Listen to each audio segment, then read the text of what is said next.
Some of you listening to this right now are not in danger, but you feel exposed. Not because something bad is happening, but because you're functioning. You're showing up. You're doing what you're supposed to do. But inside, you're bracing, not panicking, not collapsing, just alert, like your nervous system never fully powers down. You don't even know what you're waiting for. You just know you're waiting. And that constant readiness, that quiet tension, that's not weakness. That's what happens when you've been carrying life uncovered for too long. This isn't about pretending everything is okay. And this isn't about forcing peace. This is about recognizing something honest. You don't feel unsafe because you're fragile. You feel unsafe because you've been standing exposed, holding everything alone. Here's the truth most people avoid, and I'm not going to soften it. You're not confused about faith. You've just been sold a weak definition of refuge. Most people think refuge means pressure disappears. That if God is with you, life should calm down. Bills should stop yelling. Fear should shut up. The future should behave. That idea sounds spiritual, but it collapses the first time real responsibility shows up. Because pressure didn't leave your life when you believed. It increased. You still wake up with weight on your chest. You still carry people who depend on you. You still show up tired, uncertain, alert. And that's where this gets real. Refuge is not the absence of pressure. Refuge is the end of being alone inside it. That's the line nobody explains. You don't stop facing reality. You stop facing it by yourself. There's a massive difference between being alert and being supported. Alert is when your nervous system never shuts off. Supported is when you're still aware but not braced for impact every second. Bracing says, if something goes wrong, I have to absorb it. Being backed says, if something hits, I'm not the final line of defense. And most of you listening right now, you're not panicking. You're not dramatic. You're not falling apart. You're just tired of holding everything uncovered. That quiet question you don't say out loud. How much longer can I carry this like this? That's not weakness. That's awareness. Psalm 91 doesn't speak to people hiding from life. It doesn't speak to people who quit, disappeared, or escaped responsibility. It speaks to people still in it, still working when motivation is gone, still providing when appreciation is missing, still making decisions while unsure if they're right, still standing while something inside feels exposed. This psalm wasn't written to remove fear. It was written to tell fear where it no longer gets to stand. Refuge doesn't mean life gets lighter. It means you stop carrying it unsupported. And here's the part people miss. Faith isn't pretending the pressure isn't real. Faith is choosing not to be the only thing holding against it. You don't collapse not because you're strong, but because you're backed. That's refuge, not escape, not denial, not emotional numbness. Support under pressure. So, if you're still functioning, still showing up, still holding everything together while quietly asking how much longer, you're exactly who this was written for. You don't need to run. You don't need to quit. You don't need to prove anything. You just need to stop carrying reality alone. And that decision, that shift from bracing to being backed, that's where refuge actually begins. Listen carefully to that opening line. He who dwells in the secret place of the Most High, because the weight of it isn't poetic, it's practical. The word dwells isn't gentle. It doesn't suggest comfort. It doesn't imply ease. It describes endurance, staying power, a decision made once and defended daily. This isn't about stopping by when life feels manageable. This isn't about checking in when your mind is quiet and your heart is light. Dwelling means you stay when your thoughts are loud, when nothing is resolving, when you've prayed the same prayer long enough to feel tired of your own voice. Dwelling means fear knocks and you don't run. Doubt circles and you don't disengage. Silence stretches and you don't interpret it as abandonment. And this is where most people quietly break, not because they stop believing, but because they stop staying. They believe God exists. They believe He can. They even believe He will someday. But staying in the meantime costs something. It costs comfort. It costs emotional certainty. It costs the illusion of control. Staying means you don't leave when answers are delayed. You don't pull away when nothing changes on your timeline. You don't emotionally disconnect just because relief hasn't arrived yet. You don't replace presence with distractions just to feel something again. Dwelling isn't emotional. It doesn't wait for reassurance. It doesn't depend on mood. Dwelling is positional. It's where you place your inner weight when life feels unstable. It's deciding, I'm not moving my trust just because my feelings are unsettled. It's remaining connected even when comfort hasn't caught up to conviction yet. And that tension, believing without feeling, that's where this gets difficult. Because staying exposed without emotional payoff feels foolish to the mind. It feels unsafe. It feels like standing still in a storm instead of running for cover. But hear this carefully, the secret place isn't a feeling you fall into. It's a posture you hold. And holding it requires strength most people never train. Anyone can believe when the outcome is visible. Anyone can trust when the threat is gone. But dwelling is what you do when you're still surrounded by pressure and you choose not to relocate your soul. You stay present. You stay grounded. You stay connected not because it feels good, but because leaving costs more. That's why this line isn't written to impress you. It's written to confront you. Because belief that doesn't stay eventually turns into distance. And distance slowly convinces you that silence means absence. But it doesn't.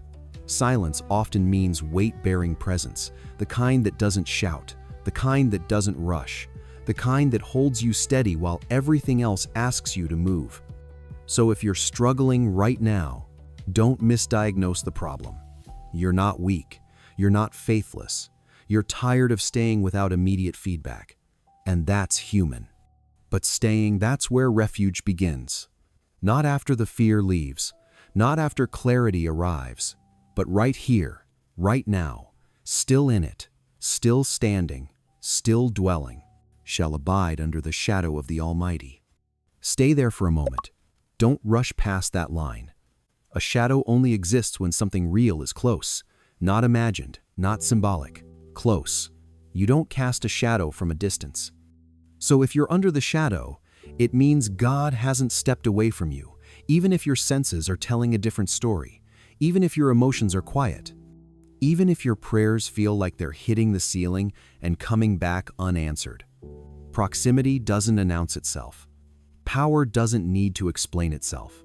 Sometimes the strongest presence is the least noisy. If you're under the shadow, it means you're not exposed even if you feel exposed. It means you're not abandoned even if the silence feels personal. Silence is not abandonment. Stillness is not distance. We confuse quiet with absence because we're used to constant feedback. We're trained to believe that if something matters, it should speak back immediately. But protection doesn't always talk. Covering doesn't always comfort your emotions. Sometimes it just holds position while everything else is shaking. You're not uncovered just because you don't feel emotional reassurance right now. Feelings are weather. Cover is structure. Weather changes. Structure stays. The shadow doesn't disappear because you're tired. It doesn't lift because you're confused. It doesn't move because you're asking questions. A shadow stays as long as the source stays, and the Almighty doesn't drift in and out. He doesn't hover temporarily. He doesn't step back to see how you handle it on your own. If nothing seems to be changing, that doesn't mean nothing is happening.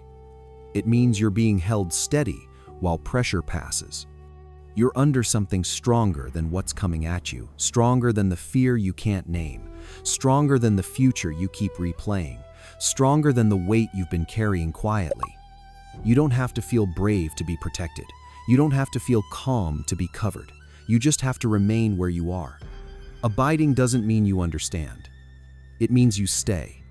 And staying right here, under the shadow, is not weakness.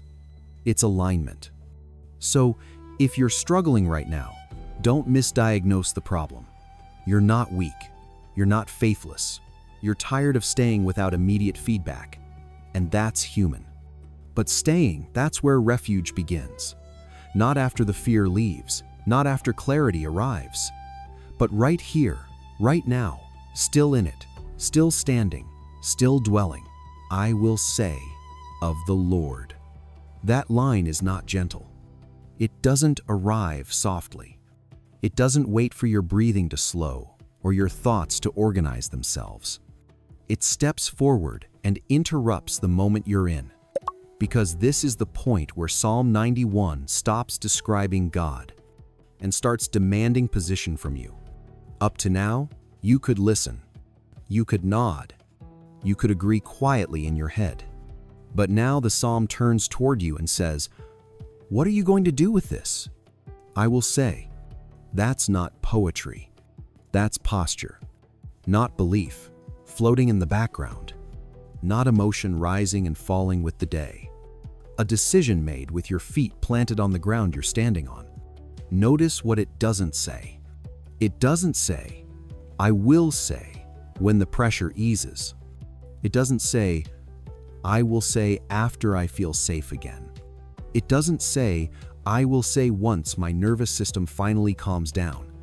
It says, "Now," while the situation is unresolved, while the outcome is unknown, while fear still has a voice in the room. Because faith that waits for comfort isn't faith, it's negotiation. It's saying, "I'll trust if you make this easier first. I'll stand if you prove it won't hurt. I'll declare once I feel strong enough." But Psalm 91 refuses that order. It doesn't ask you to feel protected. It asks you to choose where protection lives. This isn't pretending you're okay. This isn't spiritual denial. This isn't forcing a smile over real pressure. This is you standing in the middle of unfinished business and saying, "I know where I'm anchored." You don't deny the fear, you place it. You don't silence the anxiety, you orient it. You don't pretend the threat isn't real, you decide it's not in charge. I will say of the Lord. Meaning, before the mind spirals, I speak. Before fear names the outcome, I name my position. Before the night fills in the blanks, I declare where I stand. Because where you stand determines what reaches you. Fear wants you reactive. Faith makes you rooted. Fear waits for evidence. Faith speaks into uncertainty. And this is the uncomfortable truth most people avoid. You don't wait until you feel safe to choose refuge. You choose refuge so you don't have to live exposed while you wait. That's why this line feels confrontational. It corners hesitation. It removes delay as an option. You're not being asked to be brave. You're not being asked to be calm. You're being asked to be decisive, to stop drifting between hope and panic, to stop postponing trust until conditions improve, to stop letting fear decide when faith is allowed to speak. I will say, even with a shaking voice, even without answers, even while still carrying weight, because faith doesn't begin when the storm ends. It begins the moment you decide where you will stand while it hasn't. My refuge and my fortress. That phrase doesn't come from a quiet place. It doesn't come from comfort. It comes from someone who understands pressure. A fortress isn't built for peace. It's built for attack. You don't construct thick walls because the weather is nice. You build them because something is coming. Pressure, opposition, impact. A fortress doesn't get surprised by force. It doesn't flinch when something hits it. not because nothing touches it, but because it was designed to be touched and still stand. That's the part people miss. They think faith is supposed to remove pressure. Like believing means life should calm down. Like trust means storms should stop. No, faith doesn't cancel the storm. It gives you a center that doesn't collapse inside it. You still feel emotion. You still feel pain. You still get tired. You still have moments where your chest tightens and your thoughts race. Faith doesn't turn you into stone. It gives you structure. Structure is what keeps a building standing when the wind is violent. Not silence. Not pretending the wind isn't there. Structure. That's why a fortress matters. A fortress doesn't argue with the attack. It doesn't negotiate with the force. It doesn't waste energy pretending the pressure isn't real. It absorbs what it was designed to absorb and redistributes the weight so nothing breaks at the core. That's what this line is teaching you. Not denial, not escape, not spiritual pretending. Stability. You don't collapse. Not because life stopped hitting you, but because you're no longer absorbing every impact alone. When you call God a fortress, you're not saying life is easy. You're saying the weight no longer rests fully on your nervous system, your mind, your strength. Something else is holding the load, and that changes how you stand. You don't brace the same way. You don't tense every muscle. You don't stay on constant alert. You still move. You still function. You still show up, but from a place that isn't hollow. That's faith. Not soft, not loud, not dramatic, solid. And if this line feels heavy instead of comforting, that's okay. Fortresses don't feel gentle. They feel secure. And sometimes what you need isn't peace. It's something that can hold you together. Until peace becomes possible again, you will not fear the terror of night. That line doesn't exist for people who sleep easily. It exists for people whose bodies are tired, but whose minds refuse to shut down.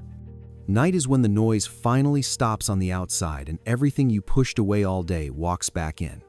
The conversations you wish you'd handled differently. The tone you replay.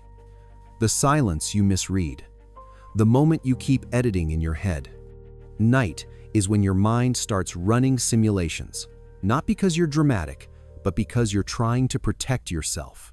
You're scanning for danger, you're bracing, you're staying alert. And that's the problem, because at night, there's nothing left to distract you from that vigilance.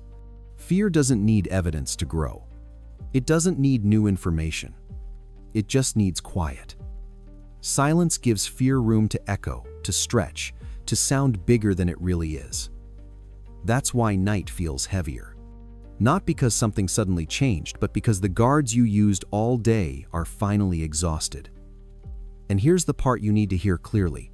Struggling at night is not a failure of faith. It's a sign you've been carrying weight while awake. You don't unravel at night because you're weak. You unravel because you finally stop performing strength. God never promised the night wouldn't come. That promise doesn't exist. Nights are part of being human, uncertain, quiet, exposed feeling, but the promise is coverage in the night, presence in the dark.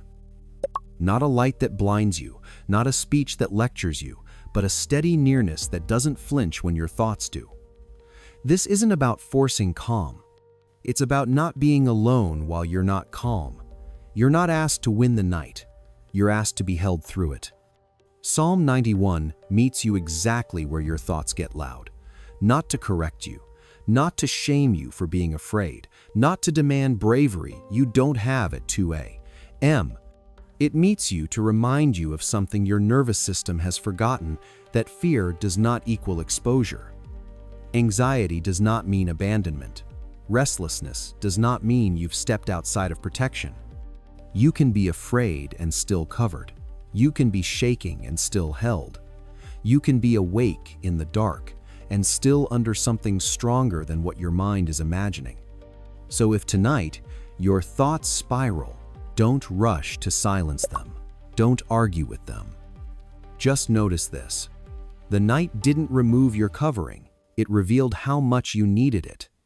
And the fact that you're still here, still breathing, still being met in the quiet, means you were never uncovered to begin with.